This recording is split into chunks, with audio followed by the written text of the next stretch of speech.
I guess it is a little bit of a pilgrimage to Faulkner country. You know, I mean, I'm a writer for whom Faulkner was always very important as a young person, thinking about the kind of books I wanted to write.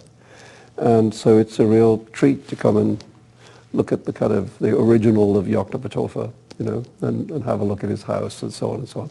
I mean, I've always, always been a big admirer of the literature of the American South. It's not just Faulkner, you know, and I am a great fan of Eudora Welty and Flannery O'Connor and, you know, all those women, Carson McCullers. So, not so much Catherine Ann Porter, but I mean, but you know, so it's, for me, it's you know, it's just a way of putting a real landscape around the imaginary world that I've been reading about all my life. Yeah. I mean, the sad thing is that it's not that uncommon. You know, I mean, of course, in America, people are lucky, and on the whole, nothing like that happens to American writers.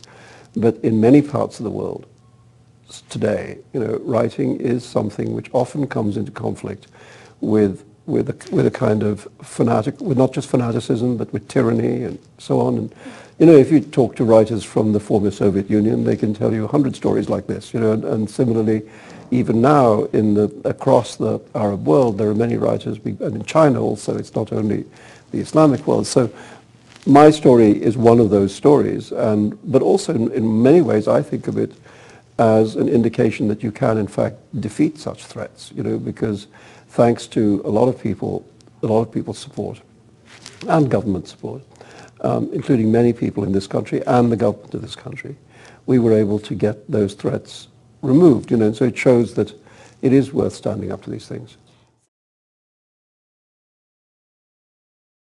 Well, I mean, I think, you know, fanaticism is fanaticism. It uses different weapons in different places.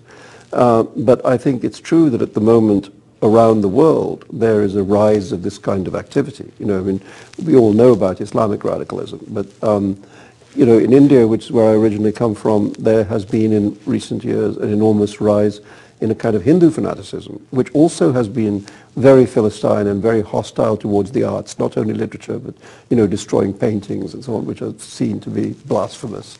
And yes, I think in the United States, one has to be very worried about some of the activities of the extreme Christian right. And in my capacity as the president of American Pen, which I have been for the last couple of years, you know, we find ourselves quite often drawn into anti-censorship arguments of that nature.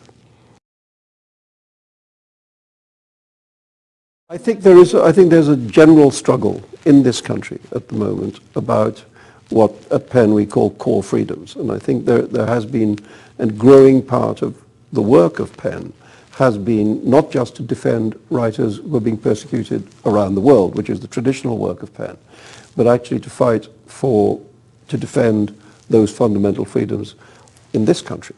You know, and yes, I mean, sadly, that has been a real shift in the nature of our work in the last few years,